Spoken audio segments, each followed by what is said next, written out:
Prestasi dari Gubernur Jawa Barat, Kang Deddy Mulyadi, selama 100 hari kerja itu nol besar. Itulah komentar yang disampaikan oleh LSM Pemuda ketika mengevaluasi 100 hari kerja dari Kang Deddy Mulyadi yang adalah Gubernur Jawa Barat ini.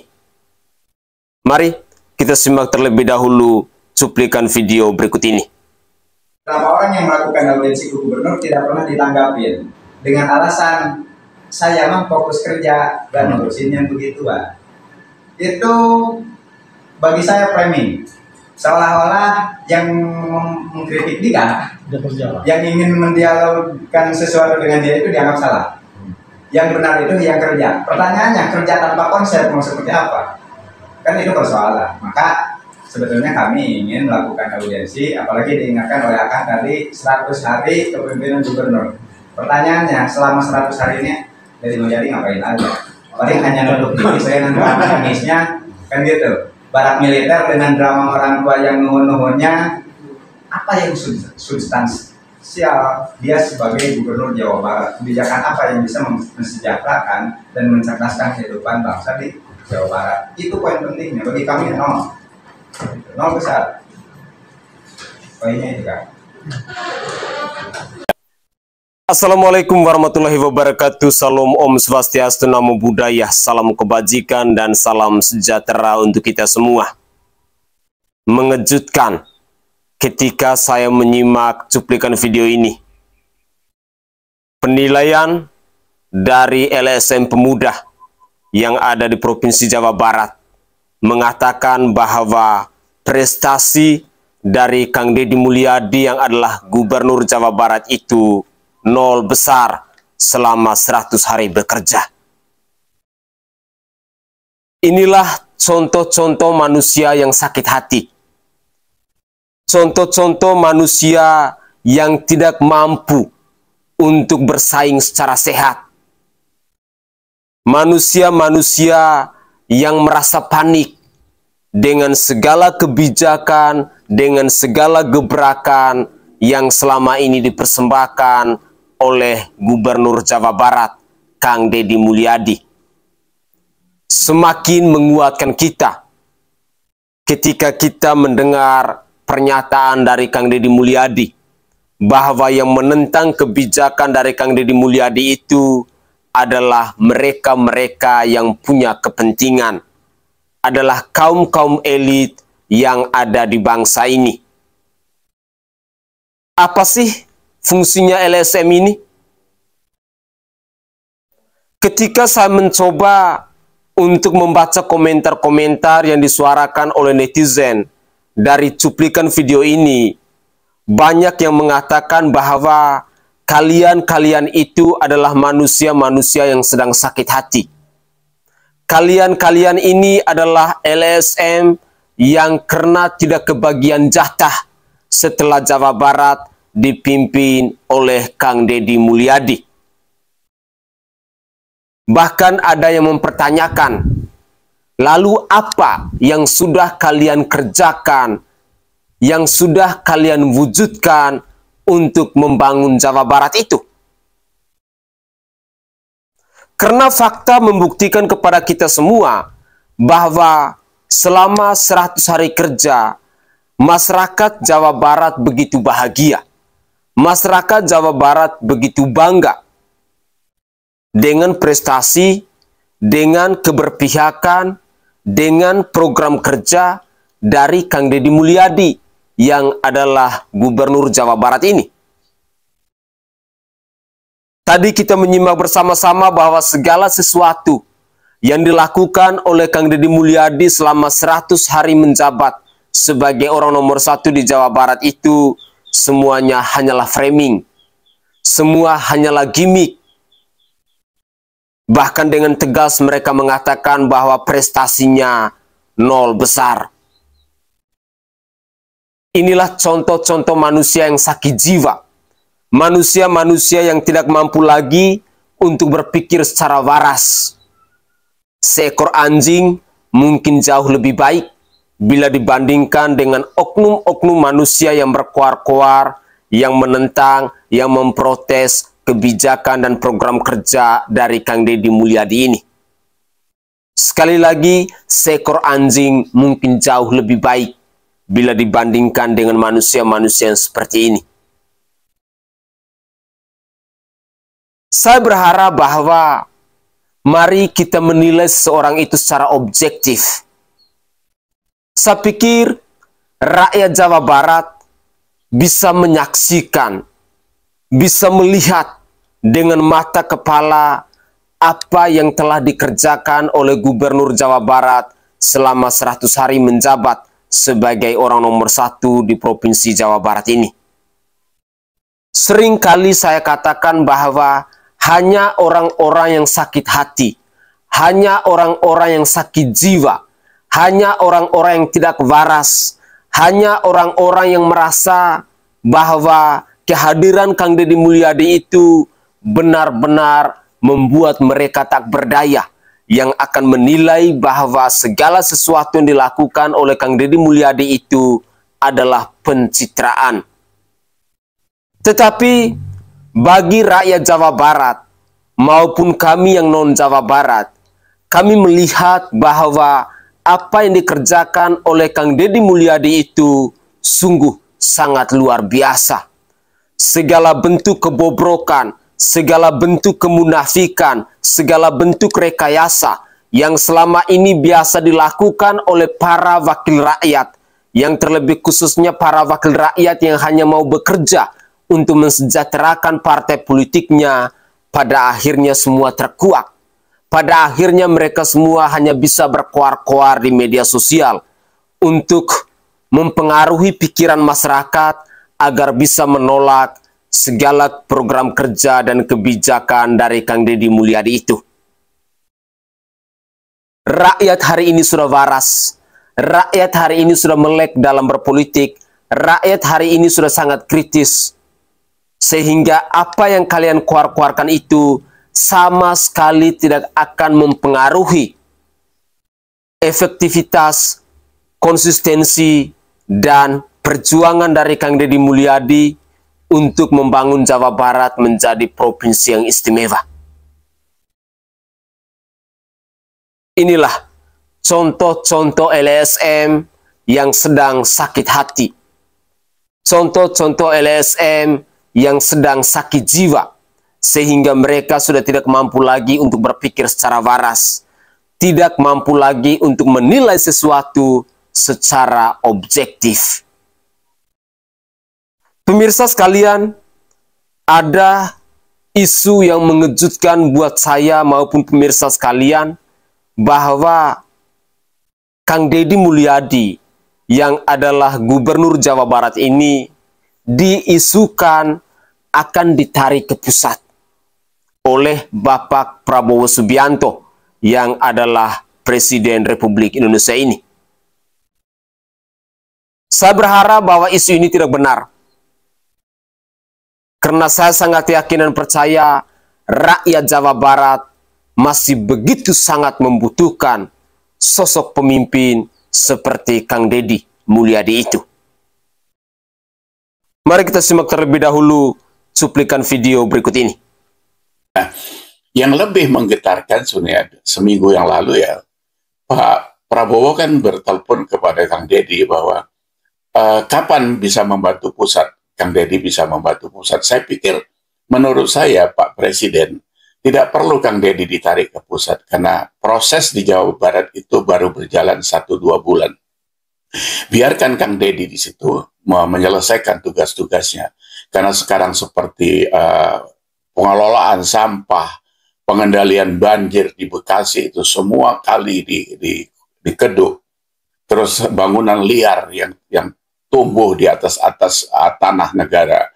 Yang belum kita lihat adalah bagaimana kelanjutan pembongkaran pondok pesantren punyanya Rizik itu harusnya diperjelas, jangan karena Rizik pernah punya sejarah kedekatan dengan presiden terus itu bisa diloloskan. Saya pikir kita harus adil gitu, tidak ada soal kawan lawan, tapi kalau melanggar hukum itu harus diselesaikan. Jadi itu sebagai catatan bahwa pondok pesantrennya Rizik Sihab itu berdiri di atas tanah PTPN, itu harus diselesaikan. Nah, kembali kepada Kang Deddy, ya. Jadi ditarik saja, menurut saya ditarik saja ke pusat itu idenya. Jadi dibuatin call center saja di Istana Negara, setiap ada keluhan dari masyarakat itu masuk ke call center. Jadi nanti call center di breakdown ke bawah itu dari daerah mana, sehingga bupatinya langsung bisa bergerak atau gubernurnya yang bergerak. Jadi apa? Gemanya apa yang dilakukan oleh Kang Deddy ini bisa menusantara gitu. Nah, dijadiin role model saja Jawa Barat ini supaya daerah-daerah lain itu bisa ikut serta gitu. Jangan malu-malu, nggak usah lah. Belajar saja, kalau nggak bisa kerja ya belajar gitu. Nggak usah gengsi-gengsian gitu. Ya kan seperti Gubernur Jawa Timur menyatakan bahwa anak itu kan fitrah dan sebagainya, seolah-olah suci, nggak bisa. Loh, ini soal kedisiplinan itu sebuah pembelajaran, pembentukan. Ya buktinya sekarang hasilnya begitu luar biasa itu. Kenapa tidak gitu? Kan tidak semuanya juga anak kita harus masuk pondok pesantren. Saya bukan anti pesantren, tapi outputnya kemarin saya ngobrol juga kepada salah satu dosen IAIN Sunan Ampel. Sekarang Sunan Ampel punya daftar lulusannya itu jadi apa saja? Bengong dia ngeliat saya. Maksud Pak Biakto, loh kalau lembaga itu bagus, itu kan harus ada database, umpamanya si A lulusan tahun ini sekarang ada di mana, jadi apa. Jangan-jangan dari sekian ratus ribu lulusan IAIN Sunan Ampel, mungkin nggak sampai 10% yang jadi guru agama gitu. Yang lain bisa macam-macam, dan seberapa besar gagalnya di masyarakat kan harusnya termonitor. Tapi itu satu hal ya. Nanti kita lihat lebih dalam lagi tentang itu. Nah, kembali lagi kepada Kang Deddy, ini memang harus sekarang ini momentumnya menurut saya Pak Prabowo. Tarik ke pusat, dijadiin call center. KDM-nya itu dijadikan apa ya? Konsistensi, dedikasi, membangun. Jadi bukan Kang Deddy Mulyadi, tapi konsistensi, dedikasi, membangun untuk Indonesia. Oke guys, itu adalah cuplikan-cuplikan video yang bisa saya persembahkan ke hadapan pemirsa dalam konten saya kali ini. Saya berharap bahwa isu untuk Kang Deddy Mulyadi dimutasikan ke pusat atau dipindahkan ke Jakarta untuk membantu Bapak Prabowo Subianto itu adalah isu yang tidak benar. Karena sesungguhnya rakyat Jawa Barat pasti tidak akan rela Kang Deddy Mulyadi itu dimutasikan ke Jakarta. Dalam berbagai video yang biasa saya persembahkan kepada pemirsa terkait pembahasan dari Kang Deddy Mulyadi itu, memang ada cuplikan-cuplikan video yang datang dari daerah lain yang menginginkan Kang Deddy Mulyadi. Ada yang datang dari Papua, ada yang dari Aceh, ada yang dari Sumatera, ada yang dari NTT, ada yang dari NTB, yang beramai-ramai menggaungkan bahwa culik Kang Deddy Mulyadi untuk menjadi gubernur mereka. Tetapi jawaban atau komentar-komentar pedas dari rakyat Jawa Barat itu sudah sangat luar biasa. Mereka benar-benar menjadi garda terdepan untuk selalu menjaga Kang Deddy Mulyadi. Bahkan mereka berharap bahwa Kang Deddy Mulyadi harus menjadi orang nomor 1 di Provinsi Jawa Barat ini selama 2 periode. Artinya bahwa rakyat Jawa Barat memang benar-benar sangat membutuhkan figur pemimpin seperti Kang Deddy Mulyadi. Walaupun ada beberapa warga Jawa Barat yang berkuar-kuar di media sosial yang mengatakan bahwa segala sesuatu yang dilakukan oleh Kang Deddy Mulyadi itu hanyalah pencitraan dan lain sebagainya. Tetapi bagi saya secara pribadi maupun kepada rakyat Jawa Barat yang berpihak kepada Kang Deddy Mulyadi, bahwa itu semua adalah bentuk transparansi yang dipersembahkan oleh Kang Deddy Mulyadi kepada rakyat Jawa Barat. Agar rakyat Jawa Barat pun bisa mengetahui segala aktivitas ataupun rutinitas yang dikerjakan oleh Kang Deddy Mulyadi setiap hari. Pemirsa sekalian, memang banyak orang yang merindukan sosok-sosok pemimpin seperti Kang Deddy Mulyadi itu. Kehadiran Kang Deddy Mulyadi sebagai orang nomor 1 di Provinsi Jawa Barat itu merupakan fenomena baru di mana gaul atau gemah dari Kang Deddy Mulyadi ini tidak saja terjadi di Provinsi Jawa Barat, tetapi senusantara. Bahkan orang-orang di luar negeri pun ikut berkomentar, ikut mengamati terkait dengan program-program kerja yang lahir dari seorang pemimpin yang bernama Kang Deddy Mulyadi itu. Poin berikutnya yang mau saya komentarin bahwa kehadiran Kang Deddy Mulyadi dengan ketegasannya, dengan keberaniannya, dengan kelugasannya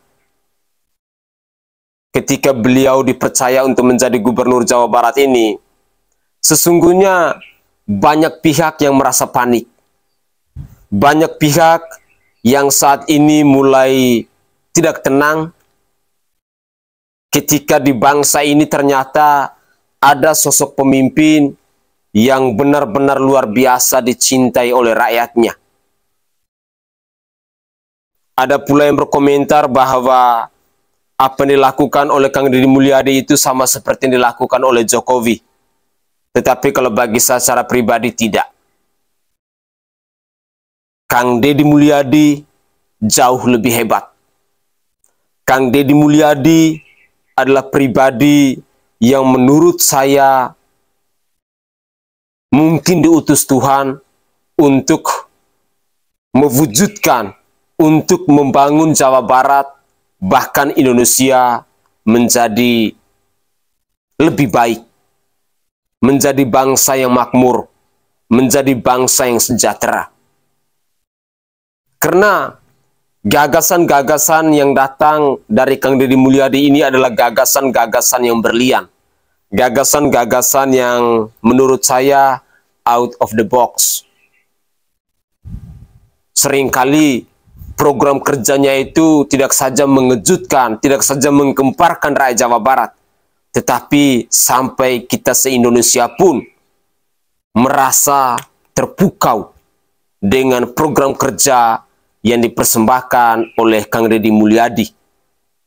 Ya, tidak heran bila pada akhirnya yang mencintai Kang Deddy Mulyadi, yang mendukung program kerja dari Kang Deddy Mulyadi, yang berkuar-kuar di media sosial tentang Kang Deddy Mulyadi itu tidak saja datang dari rakyat Jawa Barat, tetapi orang-orang yang non Jawa Barat pun ikut berpihak, ikut mendukung, ikut menggaungkan nama dari Gubernur Jawa Barat, yakni Kang Deddy Mulyadi, atau orang-orang Jawa Barat lebih akrabnya memanggil Bapak Aing.